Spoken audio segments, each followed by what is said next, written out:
आज मी तुमच्याशी बोलणारे चिंता आणि काळजी यांच्या पलीकडे जाण्यासंबंधी. इथे असलेल्या कुणाही व्यक्तीला दुरून तरी हे बरं वाटतंय का सांगा? किती जणांच्या जीवनात या क्षणी असं काही आहे ज्याची तुम्ही चिंता आणि काळजी करता, कितीही करायची नाही असं ठरवलं तरी? पुष्कळ लोकांना काळजी असेल, चिंता असेल, आज असेल, उद्या नसेल, आणि ही काही नकारात्मकता नाहीये, पण जीवन हे वास्तव आहे. आपल्याला माहित नाही नक्की आपल्यापुढे काय वाढून ठेवलंय. देवाला आपण ओळखतो. आपण भयात जगायची गरज नाही, कारण तो आपल्या सोबत आहे आणि आपल्या पक्षाचा आहे. सुरुवातीच्या माझ्या जीवनात माझ्या बाबतीत खूप वाईट घटना घडल्या. अशा टोकाशी मी आले की वाईट घटनांची मला भीती वाटू लागली. नीतिसूत्र 15:15 याला सैतानी भास असं म्हणतं, ज्यामध्ये मनामध्ये भावना असते की पुढचं संकट कधी कोसळणारे कुणास ठाऊक. आणि त्याऐवजी मी शिकले की चांगलं काहीतरी घडेल याची अपेक्षा करायचं आणि तेही उद्दिष्टांनुरूप करायची. तुम्ही तुमचे स्वतःचे विचार निवडू शकता. तुमच्या डोक्यात येईल त्यावर विचार करत बसू नका. चुकीचे विचार घालवून टाका. योग्य विचार तुम्ही निवडा. आणि खरं तर विचारांमुळे काळजी निर्माण होत असते. विश्वास, मला खात्री आहे, आपल्या अंतःकरणापासून सुरू होतो, पण तो मुक्त केला जातो आपल्या बोलण्याद्वारे. आणि जेव्हा आपल्याला समस्या असतात तेव्हा आपण एकतर सैतानाला हवं त्या प्रकारे काळजी करून चिंताग्रस्त होऊन सगळ्या गोष्टी आठवत राहतो. आपल्या जीवनात काळजी, चिंता, कारणं या 3 गोष्टी असतात प्रमुख. आपण देवाला हवं त्याप्रमाणे करू शकतो. आपण त्याच्यावर विश्वास ठेवणं निवडू शकतो आणि आपण विचार करू शकतो प्रेमळ आणि भरोसेमंद विचारांचा, देवाच्या अभिवचनांचा. विचारांद्वारे काळजीचा प्रवेश होतो. बायबल सांगता आपल्या सगळ्या चिंता देवावर सोपवा, कारण तो आपली काळजी घेतो. आमच्या घरात नेहमी जेव्हा समस्या उद्भवते, देवचं एकच उत्तर असतं. आणि देवच्या आणि माझ्या लग्नाला 44 वर्ष झाली. 44 वर्ष आम्हाला समस्या आहेत आणि देवचं उत्तर एकच आहे. मला त्याच्याकडे जाऊन देवला विचारायची गरज भासत नाही. जर मला काही प्रश्न असेल, त्याविषयी देवशी बोलायला गेले, तर उत्तर आधीच ठाऊक असतं मला. आणि त्याच्या उत्तरापेक्षा जर वेगळं काही उत्तर मला हवं असेल तर मला दुसऱ्या कुणाशी तरी बोलावं लागतं. कारण देव नेहमी म्हणतो की तुमची काळजी काढून टाका. तुमची काळजी काढून टाका. काढून टाका म्हणजे नेमकं काय करायला हवं तर ओतून किंवा फेकून द्या. म्हणून जर आपल्याला या काळजी आणि चिंतेपासून सुटका हवी असेल तर त्या बाबतीत थोडं आक्रमक व्हा. तुमच्यापैकी काही जण सैतानाच्या मूर्खपणाशी हात मिळवणी करतील, पण थोडंफार आक्रमक तुम्हाला व्हावंच लागेल. कधीतरी आक्रमक ख्रिस्ती होणं हे देखील अंधकाराच्या सत्तेविरुद्ध युद्ध पुकारणंच आहे. बायबल सांगतं देवाचं राज्य आक्रमकतेनं ग्रासलं गेलं, पण अन्यायाने बळजबरी केली. म्हणून आज मी तुम्हाला परवानगी देते, योग्य प्रकारे तुम्ही आक्रमक व्हा आणि असं म्हणा, मी काळजी, चिंता, भय आणि कोणत्याही मानसिक छळात इथून पुढे राहणार नाही. हे सगळं सैतानाकडून आहे, नरकाचं खाद्य आहे आणि मी येशूच्या मरणाने जे दिलंय ते चोरू देणार नाही. आणि जर तुम्ही हे केलं नाही तर तो तुमची चोरी करतच राहणार. मग हरकत नाही, माझा कशावर विश्वास आहे, त्याचा तुम्हाला काही फायदा होणार नाही. तुमच्या विश्वासाशिवाय बायबल कधीही सांगत असलं तरी त्याचा उपयोग नाही जर तुमचा विश्वास नसेल. फक्त माहिती असणं उपयोगी नाही, त्याप्रमाणे कृती करायला हवी तुम्ही. आपल्याला नकारात्मक राहता येणार नाही. नकारात्मक लोक चांगलं घडण्याची फक्त वाट पाहतात आणि त्यानुसार घडतं की नाही ते बघतात. ते फक्त हौशे आणि नवशे आणि गौशेच असतात. ते कोणीतरी दुसरा येऊन ही समस्या सोडवेल असाच विचार करत वाट बघत बसतात. आध्यात्मिक युद्धावरचं चांगलं पुस्तक वाचणं चांगलं असतं, कारण त्यामुळे आठवण केली जाते सैतानाविरुद्ध तुम्ही आक्रमक असायला हवं. तो तुम्हाला असंच सोडून देणार नाहीये. तो तुमचा द्वेष करतो. देवासोबत तुमचं चालणं त्याला आवडत नाही. तुमची झालेली प्रगती त्याला आवडत नाही. जर तुम्ही ख्रिस्ती होण्याचा प्रयत्न केला तो तुम्हाला दयनीय ख्रिस्ती बनवतो आणि म्हणून मग कुणीही तुमच्याकडे कुठल्याही अपेक्षेने बघत नाही. आमेन. काळजी करत राहिलो तर फक्त समस्या दिसतात, देव नाही. समस्या बघूच नाही असं मी म्हणणार नाही. खरं तर आपली समस्या आपण चहू बाजूंनी बघायला हवी. मग गरज आहे ठरवण्याची की देवाबरोबरच्या संबंधात आपण कुठे आहोत. काळजीला समस्या दिसते, पण विश्वासाला देव दिसतो जो समस्येचं निराकरण करतो. आपण बघूया रोमकरांस 4:18.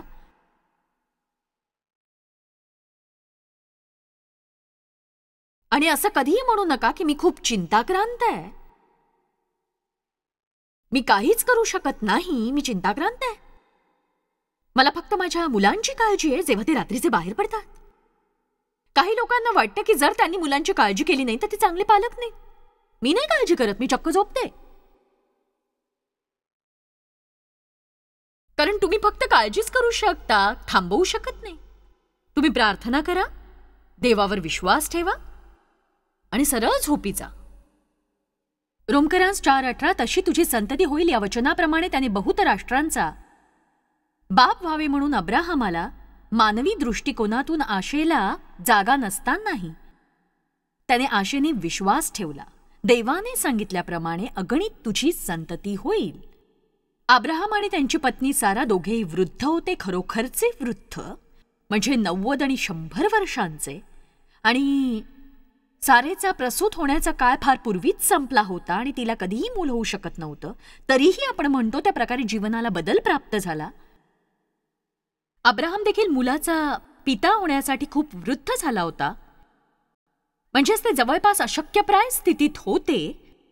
आणि 19वे वचन म्हणतं, तथापि विश्वासाने दुर्बल न होता त्याने आपले अतिशय निर्जीव झालेले शरीर लक्षात घेतले. तो आपल्या शरीराकडे पाहूनही विश्वासात दुर्बल झाला नाही आणि अशक्य असे म्हणाला नाही. तसेच सारेकडे बघूनही अशक्य असे म्हणाला नाही. अशक्य. आपले निर्जीव झालेले शरीर तो सुमारे 100 वर्षांचा होता किंवा जेव्हा त्याने लक्षात घेतलं, त्याने विचार केला सारा तिच्या गर्भाशयाचा निर्जीवपणा. बघा वचन सांगतं, परंतु देवाच्या अभिवचनाकडे पाहून तो अविश्वासामुळे डळमळला नाही, तर विश्वासाने सबळ होऊन कोणतीही शंका न घेता देवाचे गौरव केले. मला आवडतं या अब्राहमाच्या कहाणीचा उदाहरण म्हणून वापर करायला, कारण ती मनाला स्पर्शून जाते. इतकी मोठी समस्या असताना त्याने अभिवचनाच्या पलीकडे पाहिलं. तो केवळ समस्येची काळजी करत बसला नाही, तर देवाच्या अभिवचनाशी लपटून राहिला. हे आपणही करायचंय. तुमच्या जीवनात कोणतीही परिस्थिती असो, तुमच्या मुलासंबंधाने, विवाहासंबंधाने, पैशाबाबतीत, भूतकाळातून पुनर्स्थापनेबाबतीत किंवा व्यसनाविरुद्ध झगडणं असो, एखादं पाप जे तुम्हाला चिकटून बसलेलं आहे अगदी, आणि काहीही असो, तुम्हाला ठाऊक असायला हवं देव सगळ्या समस्यांहून महान आहे आणि तुम्हाला काळजी करायची गरज नाही. कारण जेव्हा तुम्ही प्रार्थना करता आणि काळजीही करता, काळजी प्रार्थना शून्यवत करते. प्रार्थना म्हणजे ती काळजी ऐवजी अशी असते. हे तुम्हाला समजते अशी मला खात्री आहे. बघा, आपण प्रार्थना करून काळजी करत असू तर मग त्याचा काही उपयोग आहे का? बघा, आपण तोंडाने जर म्हणत असू की आपण देवावर अवलंबून आहोत, पण आपण आपल्या कृतीने दाखवतो की आपला खरा विश्वास नाही, देव यातून पार नेईल म्हणून आपण काळजी करतो, दुसरी योजना तयार ठेवतो. मला काळजी माहिती आहे, कारण माझ्याकडे काळजी करण्याजोग्या खूप समस्या आहेत, खास करून कारण देण्याच्या समस्या. एका मिनिटाभरात आपण ते पाहणार आहोत. विश्वास देवाला पाहतो आणि विश्वास अजून काही ओळखतो जे दिसत नसतं. एक सांगू, विश्वास देवाला पाहतो पण तो त्याच्या नैसर्गिक डोळ्यांनी पाहत नाही, अंतःकरणाने पाहतो.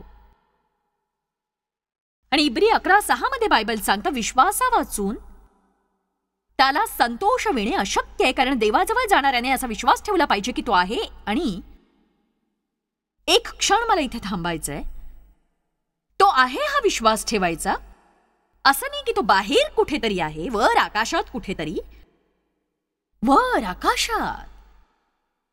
पण तुम्ही जाणता का की अगदी इथे तो आहे, या क्षणी.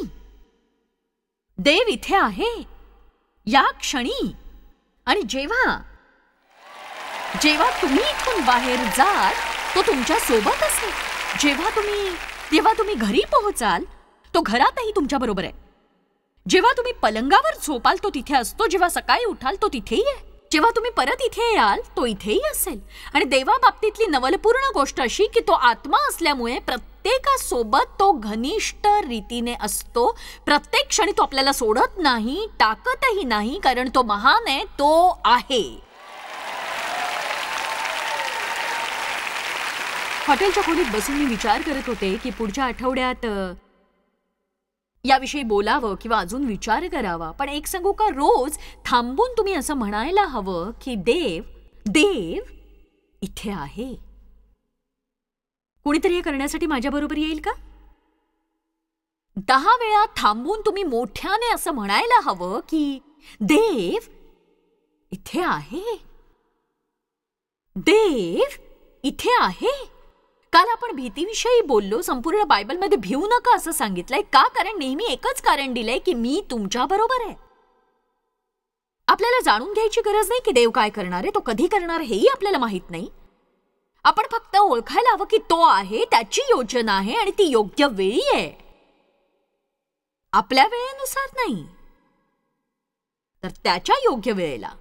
देव योजनेची अंमलबजावणी करील. खरं तर मला असं काही सांगायचंय जे माझ्या मनात अगदी उसळ्या मारतंय. आत्ताही देव तुमच्या जीवनात कार्य करतो आहे. अगदी प्रत्येकाच्या जीवनात देव या क्षणी तुमच्या जीवनात कार्य करतो आहे. तुम्हाला जाणवणार नाही, दिसणार नाही.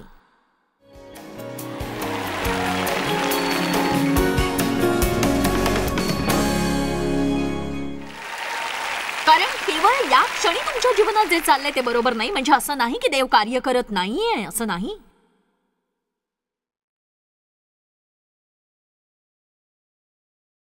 ज्या सगळ्यातून आपण जातोय, आपण आवाज मोठा करून असं म्हणायला हवं की देवा तू या क्षणी कार्य करतोयस. मी चांगल्याची अपेक्षा करतेय. निर्गम अध्याय 3 वचन 9 ते 14.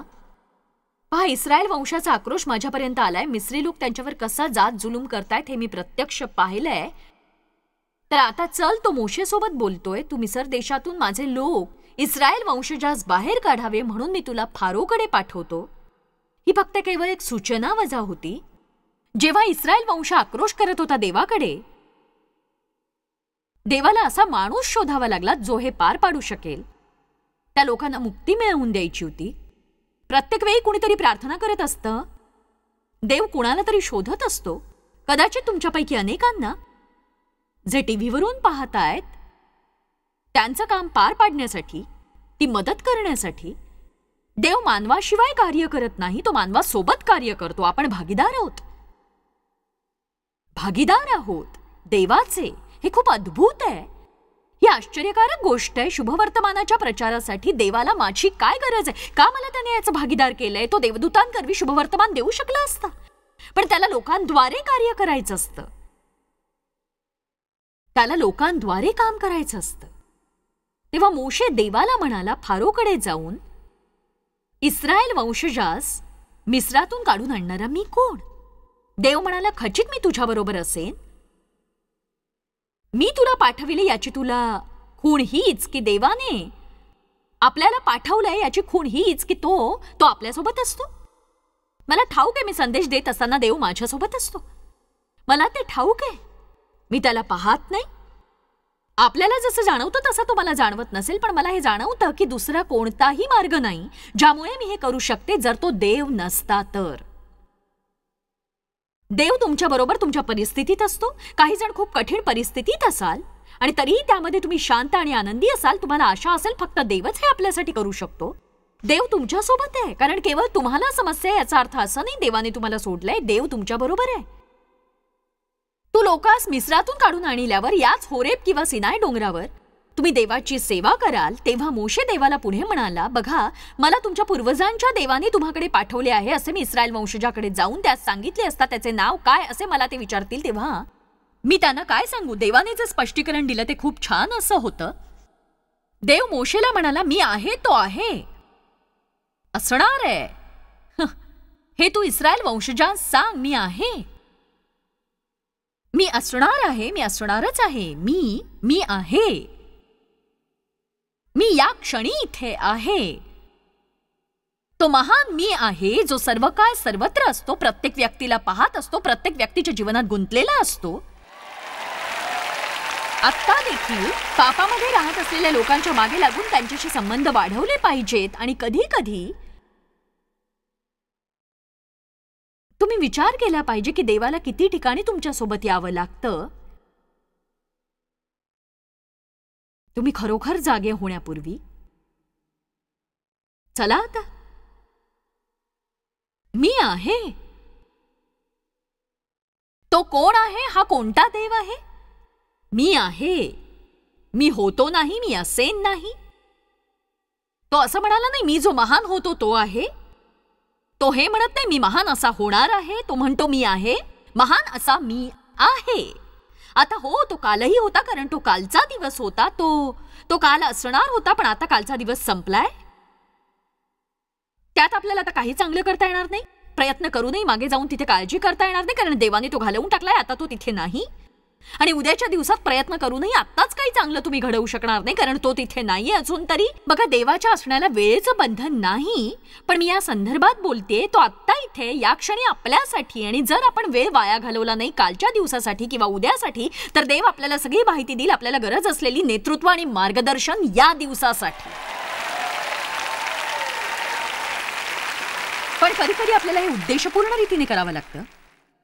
बघा, कधी कधी आपल्याला हे उद्देशपूर्ण रीतीने करावं लागतं, कारण सैतान जे आपल्याकडून चोरू पाहत असतो, ही विचार करण्यासारखी खूप अद्भुत गोष्ट आहे. मला त्याच्या विचारावर विचार करावा लागला नाही. आत्ता मी जे करते ते त्या पलीकडे जाऊन मला कसलाही संबंध जाणवला नाही या बाबतीत. जर मी गेल्या वर्षीच्या माझ्या कॅलेंडरवर नजर टाकली, मी गेल्या 30 वर्षातल्या माझ्या कॅलेंडरवर नजर टाकली, मला वाटेल की हे एका माणसाला कसं शक्य आहे. सगळं काही करणं. जर मी 1 वर्षाचं माझं कॅलेंडर पाहिलं की हे सगळं मी कसं काय करू शकले. आणि तरी एक सांगू, मी हे काही फार मोठं केलेलं नाहीये, कारण जेव्हा तुम्ही एका वेळेला एक काम करता, देव तुमची हवी ती गरज पुरवतो.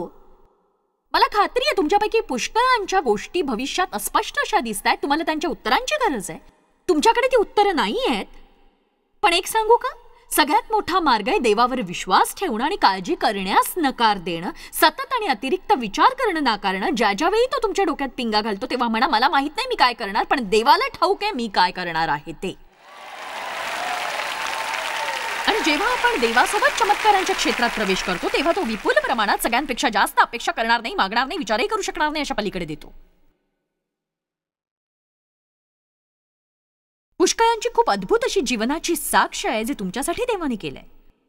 आणि देवाने तुम्हाला अशा काही जागेतून आणलंय की कधी कोणी विचारही केला नव्हता, ज्या प्रमाणात तुमची पुनर्स्थापना झालीय.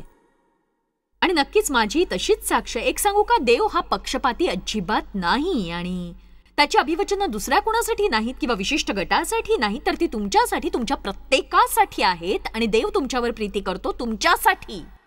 तुमच्यासाठी देवाकडे तुमच्यासाठी अभिवचनं आहेत. देव तुमच्यावर प्रीती करतोय आणि तुम्ही शत्रू समोर उभं राहून असं म्हणायला हवं की गप्प बस आणि आमच्याशी खोटं बोलणं बंद कर. तुम्ही देवावर विश्वास ठेवायला लागा.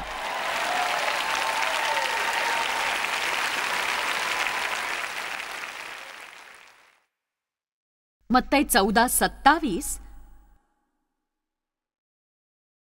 तुम्हाला चांगली लढाई विश्वासाने लढावी लागेल. थोडंसं आक्रमक व्हावं लागेल, तेवढं ठीक आहे. चुकीच्या गोष्टींसाठी आक्रमक होण्याची तुम्हाला सवय झालेली असतेच. मला ठाऊक आहे मी ते केलंय. आता आपण पवित्र लढाई शत्रूविरुद्ध लढूया आणि म्हणूया, नाही नाही नाही नाही नाही, मी माझा वेळ वाया घालवणार नाही. देव नियंत्रित आहे, मी नाही. तुम्ही काहीतरी स्वतःशीच बोलता, पण बोलताना कदाचित योग्य ते बोलायला लागा.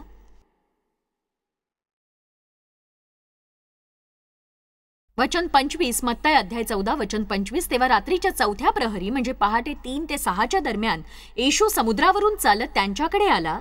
शिष्य त्याला समुद्रावरून चालताना पाहून घाबरून गेले आणि म्हणाले, भूत आहे, आणि ते भिवून ओरडले. येशू त्यांना लागलीच म्हणाला, धीर धरा, मी आहे आणि भिवू नका.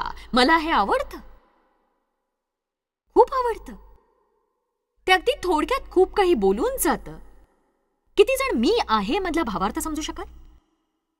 पुष्कळदा जगासाठी त्याला काहीच अर्थ नसतो, पण आपल्यासारखे जे येशू ख्रिस्तावर विश्वास ठेवतात त्यांच्यासाठी असतो. आणि तो इथे आहे आणि तो तुमच्या परिस्थितीची काळजी घेतोय. तुम्ही काळजी करायची गरज नाही. देव तुमच्या दोन्हीपैकी एका गोष्टीची काळजी घेतो. जर तुम्हाला काही समस्या असेल, एकतर तो समस्या दूर करील. साधारणपणे एकाच गोष्टीचा आपण समाधानासाठी दूरवर विचार करतो. एकतर तो समस्या दूर करतो किंवा तो पुरवतो शक्ती, कृपा, पात्रता त्यातून पार पडण्यासाठी. आता मला माहिती आहे आपल्याला थोडं थोडं नको असतं, पण जोवर देवासोबत चालताना तेवढ्या विश्वासात तुम्ही येत नाही, ज्या ठिकाणी तुम्हाला एकतर समाधान प्राप्त होतं किंवा संकटांचा सामना करावा लागतो. कारण तुम्हाला सतावणाऱ्या, चिडवणाऱ्या अशा कठीण समस्येतून सोडवण्याचा, तुम्हाला आनंदी बनवण्याचा हाच मार्ग असतो. नाहीतर जन्मभर तुम्हाला झगडावं लागतं. पण जर तुम्ही म्हणाल की देवा मला ठाऊक आहे तू दोन्हीपैकी एक गोष्ट करशील, एकतर समस्या दूर करशील, काढून घेशील, किंवा ती हाताळण्यासाठी मला कृपा पुरवशील, आणि ती निवड जर भरवसापूर्वक त्याच्यावर सोपवली, कारण त्यातून पार जात असताना त्यामागे त्याचा काही हेतू असतो आणि आपल्या गरजेचं आपल्याला काहीतरी मिळणार असतं त्याद्वारे. तुम्ही ऐकताय ना? त्यातून आपल्याला आपल्या गरजेचं काही मिळणार असतं आणि आपल्याला ते आवडत नाही. कदाचित काही जण म्हणत असतील, तुम्ही विचार कराल बाई ग, ज्या कशातून आम्ही जातोय त्यातून आमच्यासाठी काहीतरी चांगलं निष्पन्न होणार आहे का? ते आम्हाला ऐकायचं नाहीये. ते किती भयानक आहे तुला नाही माहीत.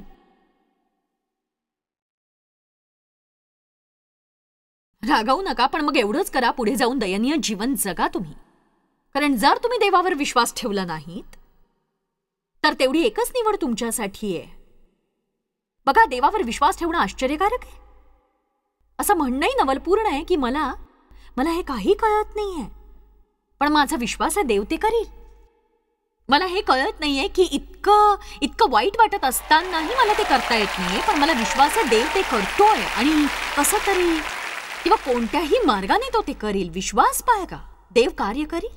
प्रामाणिकपणे आणि खरेपणाने तुम्ही जाणता की जेव्हा तुम्ही कठीण परिस्थितीत असता आणि जर तुम्हाला माहित असेल देव आहे, तो तुमच्या बरोबर आहे, तुम्ही जाणता तो तुमच्यासोबत तुम्हाला मार्गदर्शन करील.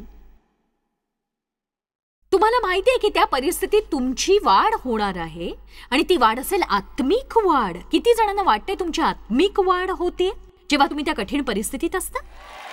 त्याने दुःख होतं. एक सांगू, किशोरवयीन मूल वाढत असताना दुःखी होतात. वाढ नेहमी दुःखी करते. जेव्हा तुम्ही त्या परिस्थितीत असता म्हणता देवा एक सांगू का, मी तुझ्यावर विश्वास ठेवते, सगळी निराशा दूर होते आणि देवाकडे असलेल्या त्या शांतीद्वारे तो सुंदर आणि अद्भुत अशा गोष्टी बनवत असतो.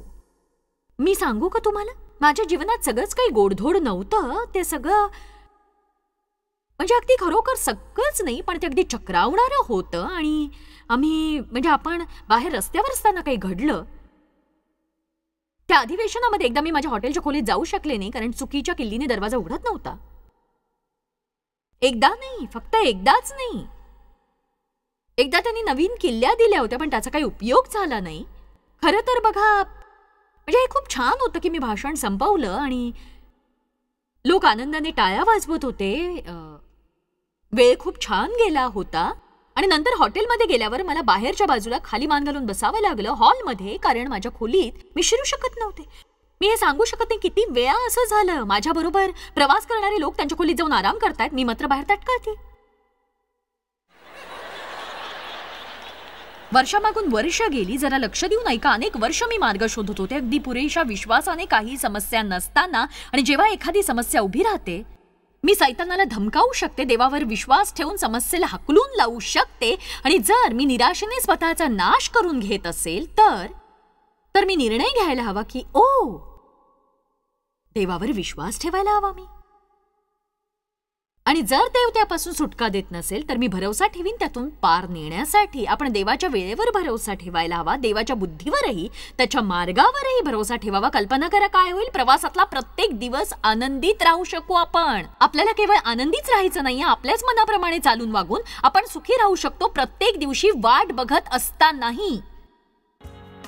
आणि आता यालाच मी खरा, धीट, प्रौढ असा ख्रिस्तीपणा म्हणते. बघा, काळजी करत राहाल तर फक्त समस्या दिसते, पण विश्वास देवाला पाहतो जो समस्या हाताळू शकतो.